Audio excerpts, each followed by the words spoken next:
Hello, everyone. How is everybody doing? I hope everyone's great, happy, healthy, safe. My name is Danielle Simpson, and I was one of the judging officials for your horse judging contest. My job was to place and score the 3 halter classes that you were all presented. We had some groups of halter mares and halter geldings. And so what I'm going to do is I just want to sort of walk you guys through my thought process as I'm judging and placing a class. I won't be presenting these to you in a formal reasons format necessarily, but I kind of wanted to walk you all through and talk you all through what goes on sort of in my mind as I'm looking at a group of horses to judge and to place. Before we get started in that though, I really wanted to thank you all for your time and efforts in both judging these classes and presenting reasons for class number 2, my halter geldings. So thank you guys so much. I can tell you worked really, really hard, and I'm really so proud of each and every one of you. This is not an easy thing to do. It takes a lot of education, it takes a lot of practice, and I just wanted to really thank you all for being so confident and so brave to submit your reasons so that we could take a look at those. Thank you so much. It's been very nice to be able to do this for you all.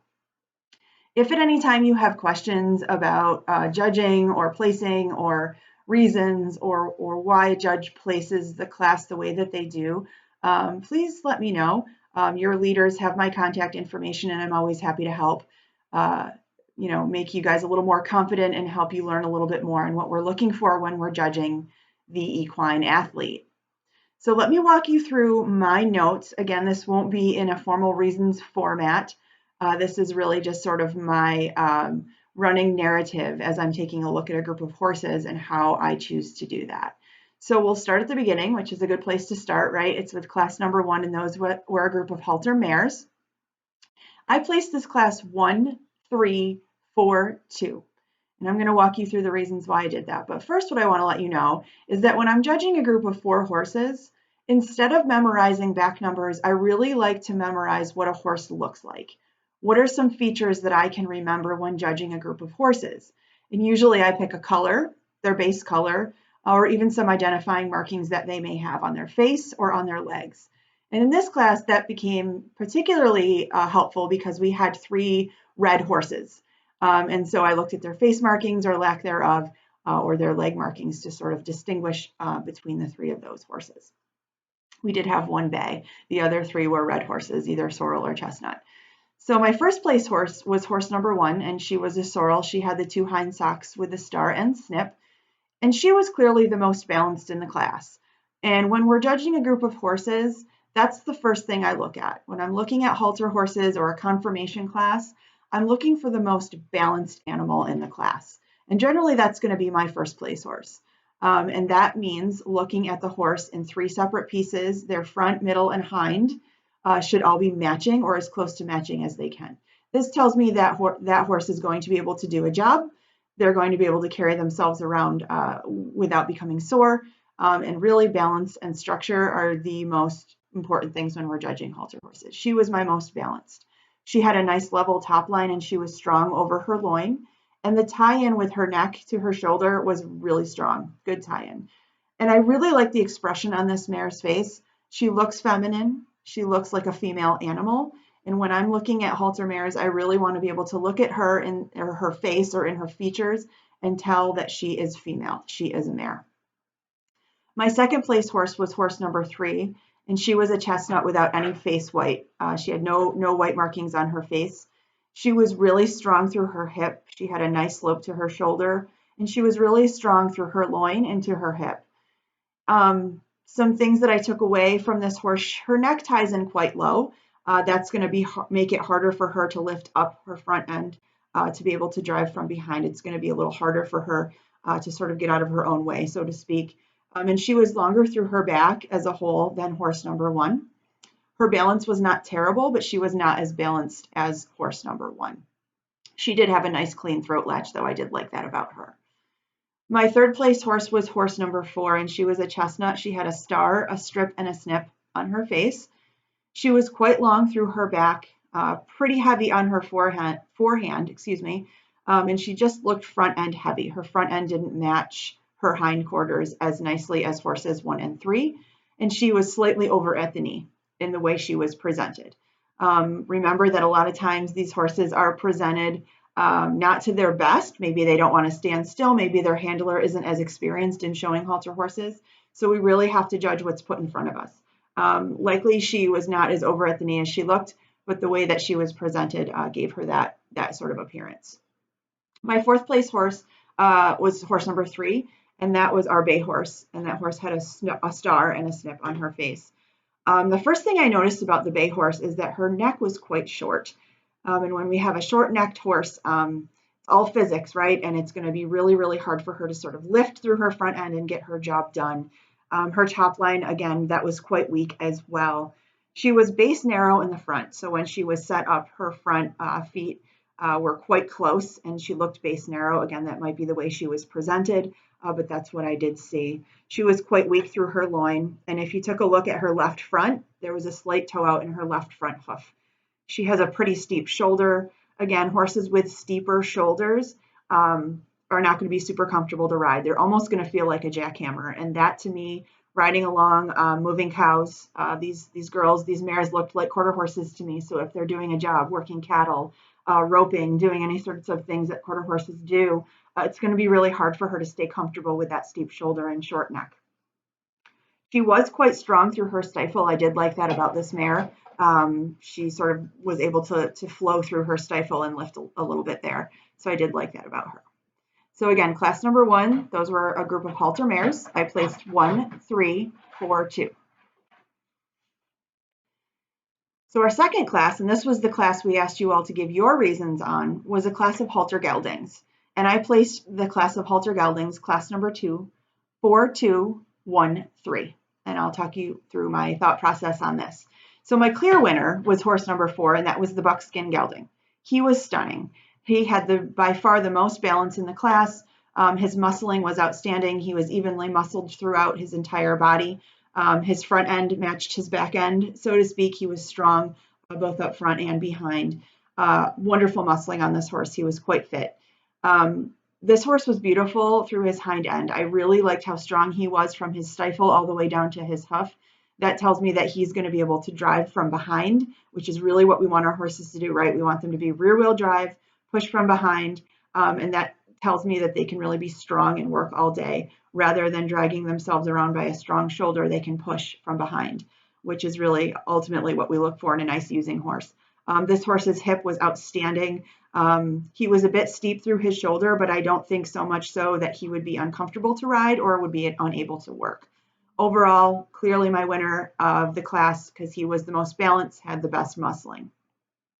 My second place horse was the sorrel horse, horse number 2. He had a nice hip. He was quite strong through his stifle, although he was slightly straight behind.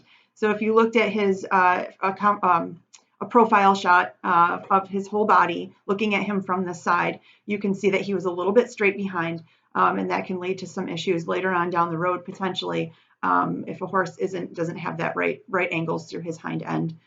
He had a nice neck tie in. I really liked how his neck tied into his body and into his chest and shoulder. And he was a bit weaker through the loin than horse number 4. My third place horse was horse number 1, and he was the red roan horse. My guess is that this is a younger horse, which is why he was so uneven through the top line. You notice that his hip is quite a bit higher than his wither, or his shoulder even. And so my guess is that this is a younger horse, and hopefully my fingers and toes are crossed that he will even out through his top line. I'm hoping so because I otherwise really liked this horse, and I think that he'll be a nice, good using horse. I love the expression on the red roan horse. He had a wonderful expression in his face. I know that's not, something that's rideable or conformationally, necessary, but I really like a nice expression on a horse like that.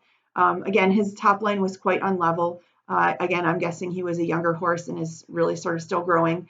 And we know that horses grow quite unevenly, right? They grow kind of like a teeter-totter. Their hind end and then their front end hinges up. So I'm guessing he's a little bit younger. This horse showed a slight sickle hock. And again, I'm not sure if that's how he really stands or if that's how he was presented. He seemed to be a little bit goofy and not want to stand still so great. Again, that clues me in that he's a little bit younger, but he looked slightly sickle hock to me, and his right front hoof toes out a little bit, slightly, ever so slightly. Again, I love the expression on this horse. He has a nice hip and he's really strong through his stifle as well. My guess is that when he's done growing up, he's going to be quite a lovely horse. But he was my third place in this class. Horse number 1, the Red Roan Gelding. And the bottom of my class in fourth place was horse number 3, and that was the Savino horse. Looks like to be a paint horse. He was quite long through his back. He was weak through his loin, slightly sickle-hocked, and he had quite a steep shoulder, which tells me that that's going to be really hard on his front end when he's going around doing whatever his job is. So those were my class number 2 placings for our halter geldings. Again, 4, 2, 1, 3, with my buckskin horse being the clear winner in this class. I really liked him. I think I would take him home if given the opportunity. And the last class that I judged and placed and scored for you all was class number 3. This was another group of halter mares. And I placed class number 3, group of halter mares, 1, 2, 4, 3. First horse, horse number 1, was our chestnut horse. She was the most balanced of the class. Again, I can't stress this enough.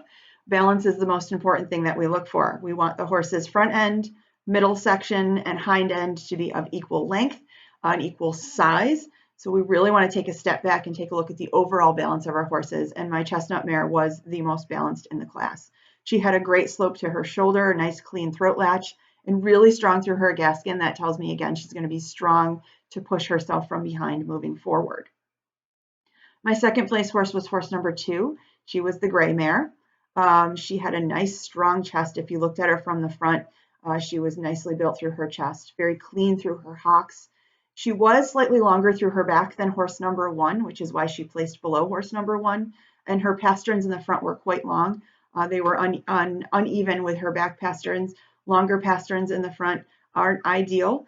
So when I was taking a look at her legs, I noticed that her pasterns in the front were quite long, and that causes a lot of stress on the fetlock joint as the horse is working through. My third place horse was horse number 4, and that was the dark brown mare. Her neck tied in quite high. Her right front toed out quite a bit. She was clean through her hocks, however, very weak through her loin. And that was my brown mare, horse number 4. And my fourth place horse, that was the sorrel horse with the blaze. She had a white blaze on her face. She looked quite young. She was slightly knock-kneed. If you looked at her from the front, very slightly knock-kneed. Again, I'm guessing that this is a younger mare, and hopefully some of those things can be sorted out as she's growing through her body, but she did show a slight knock-kneed appearance in the front. She, again, was weak through her loin, and she was quite heavy on her forehand due to her steep shoulder. I'm hoping that this is a younger mare and she'll fill out a little bit behind, but she was much stronger in her front end, but unfortunately also very heavy in her front end because of that steep shoulder. So I placed my class number 3 halter mares, 1, 2, 4, 3. And those are the reasons why I did that. So hopefully this not being in an official reasons format was okay for you all to sort of see what my thought process is. As you all are giving your reasons, just remember to stay confident. Trust that you know what you know. You have seen the group of horses and you can really pick out some of the really great things about each of those horses and also maybe some of the flaws or faults of each of those horses. So again, if you have any questions, please let your leaders know and they will get in touch with me and I will help you as best as I can. I'm so proud of you. Keep this up. This is not an easy thing to do. It takes a lot of time. It takes a lot of practice. It takes a lot of looking at a lot of different horses to really pick out to see some stronger points of each animal that's presented to you. So I hope you all are well. I hope you have a wonderful Thanksgiving in whatever way you are celebrating that. It might look a little different this year for some of you due to what's going on in the world, but please, whatever you do, enjoy, stay happy, stay healthy, and keep on practicing. You guys are doing great. Thanks so much, guys. Bye.